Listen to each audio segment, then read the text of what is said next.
గారు ఆగండి. ఒక్క నిమిషం. Yes sir. వ్యక్తిగతాలు దిగితే వ్యక్తిగతాలతో అన్నం చేసేస్తా. వ్యక్తిగతం గురించి దయచేసి ఆగండి. సమయం తక్కువ. ప్రసాద్ గారు దయచేసి ఆగండి. వంశీ గారు ఆగండి. కృష్ణవేణి గారు కంక్లూడ్ చేయండి. ఎస్ ప్లీజ్ దయచేసి ఆగండి. కృష్ణవేణి గారు ఒక్క నిమిషం ఇస్తాను. మోహన్ రెడ్డి గారు ఆగండి. మోహన్ రెడ్డి గారు కృష్ణవేణి గారు కంక్లూడ్ చేయండి. ప్రసాద్ గారు ఇస్తాను. ప్రసాద్ గారు వంశీ గారు ఇస్తాను. ఆగండి. సమయం ఒక్క నిమిషం ఆగాలి. కృష్ణవేణి గారు కంక్లూడ్ చేయండి ప్లీజ్. ఆయన మాట్లాడితే కేఎస్ ప్రసాద్ గారు కాన్స్టిట్యూషన్ గురించి, ఆర్టికల్స్ గురించి అయ్యో చెప్తూ ఉంటారండి. అయ్యి ఒక ప్రొఫెసర్ గానో, ఒక పెద్ద వ్యక్తి గానో అర్థమవుతుంది. సామాన్య మీకు ప్రతిపక్ష హోదా రాలేదు అంటే 18 సీట్లు కూడా రాలేదు కాబట్టి, ప్రతిపక్ష హోదా ప్రజలే ఇవ్వలేదు కాబట్టి ఇవాళ కుటుంబ ప్రభుత్వం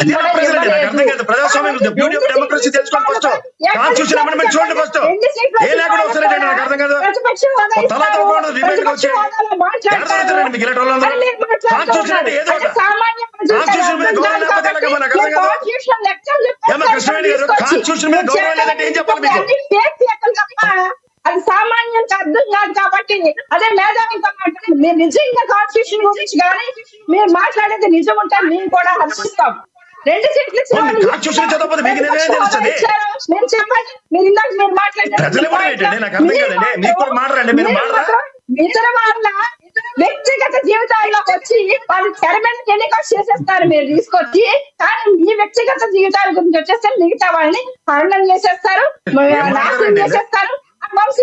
కృష్ణవేణి గారు రైట్. కృష్ణవేణి గారు టాపిక్ మీద కంక్లూడ్ చేయండి. సమయం అయిపోయింది. కృష్ణవేణి గారు ఇక అదాపి టాపిక్ మీద కంక్లూడ్ చేయండి.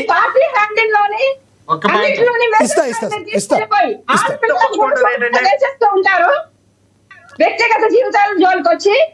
ఎస్ మోహన్ రెడ్డి గారు ఏం చెప్తున్నారు చెప్పండి. ఏంటి ఒక్క పాయింట్ అంటున్నారు చెప్పండి.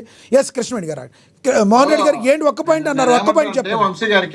చెప్పండి. వంశీ గారికి ఏం చెప్తున్నానంటే, చిన్న వయసు, ఎదిగే వయసు, టాలెంట్ ఉంది, దాన్ని డైవర్ట్ చేసి పెద్దోళ్ళ జోలికి పోయి అనవసరంగా, అంటే పెద్దోళ్ళ జోలికి అంటే వయసులో పెద్దోళ్ళను మనం తగ్గించి మాట్లాడితే బయట చూసే వాళ్ళు మనం తక్కువగా చూస్తారు. నీ స్థాయిని నువ్వే తగ్గించుకున్నోని అవుతావనే ఉద్దేశంలో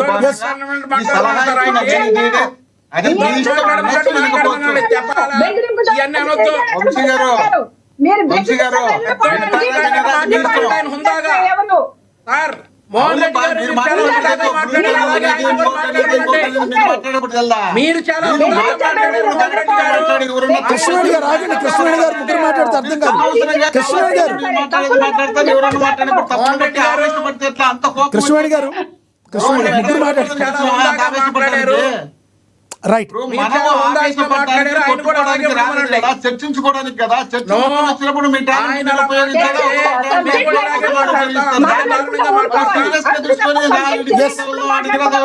రైట్. మీ అభిప్రాయాలు అర్థమైనయే. ఎస్ ప్రసాద్ గారు ప్లీజ్. ప్రసాద్ గారు టాపిక్ మీద డైరెక్ట్ గా కంక్లూడ్ చేయండి సార్ ప్లీజ్. ప్రసాద్ గారు టాపిక్ మీద కంక్లూడ్ చేయండి ప్లీజ్. బాగుంటుంది సార్ మీతో డిబేట్ భలే ఉంటుంది. ఎందుకంటే అది వ్యక్తిగతంగా ఏం మాట్లాడినా మనం పడాలి. మీరేమో తిరిగి ఆల్కేస్ కవరింగ్ ఇచ్చుకోండి. నాకే అభ్యంతరం లేదు. అదేం లేదు. ముగ్గురు మాట్లాడితే అర్థం. టాపిక్ మీద కంక్లూడ్ చేయండి అంతే ప్లీజ్. ఈ పాదయాత్ర జగన్మోహన్ రెడ్డి గారు చేయడం వల్ల ప్రజా సమస్యలు వేలెత్తి చూపబడుతున్నాయి. అచేతన స్థితిలో ఉన్న ప్రభుత్వానికి ఆయన చేసుకున్న ప్రతి దాంట్లోంచి చేతన స్థితిలోకి వచ్చారు. చూసుకోమనండి. టమాటా రైతుల విషయంలో కానీ, ఉల్లి రైతుల విషయంలో కానీ, పొగాకు రైతుల విషయంలో కానీ, ఆఖరికి మామిడికాయ రైతులతో కూడా మీరు చూసుకుంటే కేంద్ర ప్రభుత్వంతో ప్రత్యుత్తరాల కార్యక్రమం నడిచింది. దానికి సబ్స్టాన్షియల్ ఎవిడెన్సెస్ వాళ్ళ దగ్గర ఉన్నాయి, తెలుసుకోమనండి. రెండోది, ప్రజాబాహుళ్యంలో ప్రజా సమస్యలను గలవెత్తి తినిపించుకోవడానికి ప్రజల్లోకి వెళ్ళడానికి ఒక అపోజిషన్ లీడర్ డిసైడ్ అయినప్పుడు రాబోయే సంవత్సరంన్నర కాలం ఇంకా అక్కడ చాలా ఉంది. ఇంకా 3 years టెన్యూర్ ఉంది. 1.5 year తర్వాత జరిగే పరిణామాలు ఇవాళ మనం చర్చనీయాంశాలు కాదు. పాదయాత్రలను రాజకీయ పార్టీలు చేయడం సర్వసాధారణ ప్రక్రియ. తర్వాత కాలం, టైము అండ్ దానికి తగ్గట్టు ప్రజలు నిర్ణయిస్తారు, న్యాయ నిర్ణేతలు. యాంటింగ్ ఎమ్మన్సీ అన్న దాన్ని ప్రజలు ఈ అపోజిషన్ పార్టీలు ఎలా టర్న్అవుట్ చేసుకుంటారు అన్నది రాజకీయ చతురత. అది కాలం నిర్ణయిస్తుంది. రైట్. వంశీ గారు మీరేదో చెప్తున్నారు, కంక్లూడ్ చేయండి. వంశీ గారు ఒక్క నిమిషం. జగన్మోహన్ రెడ్డి గారు ఒక్క నిమిషం. వంశీ గారు ఏదో చెప్తున్నారు, ఒక్క నిమిషం అంట. ఏంటి చెప్పండి ప్రసాద్ గారు. కాన్స్టిట్యూషన్ కూడా అది ఏదో పుస్తకం అని మాట్లాడితే మాత్రం తెగించి దానికి గౌరవం ఇవ్వాలి. అది ఏదో పుస్తకాలు కాన్స్టిట్యూషన్ చదివితే అంటే మళ్ళీ విశ్లేషకులు కాన్స్టిట్యూషన్ లో ఉన్న అంశాలే మాట్లాడతాం. వాటిని మీరు అగౌరవపరుచుకుంటే దాని మీద మీకు బాధ్యత అనేది చాలా ఇంపార్టెంట్. రైట్ వంశీ గారు. ఆవిడ అన్నది ఏంటంటే కాన్స్టిట్యూషన్ అని చెప్పి కృష్ణవేణి గారు ఒక్క నిమిషం. కృష్ణవేణి గారు ఇద్దరు మాట్లాడితే అర్థం కాదు. కృష్ణవేణి గారు అర్థం కాదు ఒక్క నిమిషం. మొన్న కూడా కృష్ణవేణి గారు మీ వంశీ గారు అదే కంక్లూడ్ చేస్తున్నారు. ఇద్దరు మాట్లాడితే అర్థం కాదు. కృష్ణవేణి గారు ప్లీజ్. ఎస్ రైట్ వంశీ గారు ఒక్క నిమిషం. కృష్ణవేణి గారు ఆగండి దయచేసి సమయం పాటించండి. ఎస్ నేను ఒక విషయం సార్, లక్ష్మీనాథ్ గారు వంశీ గారు కంక్లూడ్ చేయండి. కృష్ణవేణి గారు దయచేసి ఆగండి. ఎస్ వంశీ గారు మొన్న కూడా విశాఖపట్నం నేనేం అనలా. ఈ సదరు కేఎస్ ప్రసాద్ గారు టాపిక్ ని డైవర్ట్ చేయడానికి విశాఖపట్నం ప్రజలకు నేను క్షమాపణ చెప్పాలట.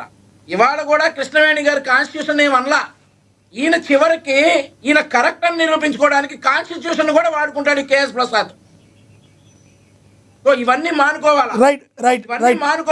రైట్ వంశీ గారు మీరు టాపిక్ మీద కంక్లూడ్ చేయమంటే మీరు మళ్ళీ ఒకరి మీద ఒకళ్ళు అనుకుంటారు. జగన్మోహన్ రెడ్డి పాదయాత్ర చేసినా పొన్నుదండాల యాత్ర చేసినా ఉపయోగం లేదు. రైట్ పాదయాత్ర చేసినా పొన్నుదండాల యాత్ర చేసినా ఏం చేసినా గానీ ఉపయోగం లేదు. మేము కూడా ఎదురు చూస్తా ఉన్నాం జగన్మోహన్ రెడ్డి గారి పాదయాత్ర కోసం. రైట్ ఎదురు చూస్తా ఉన్నాం. ధన్యవాదాలండి.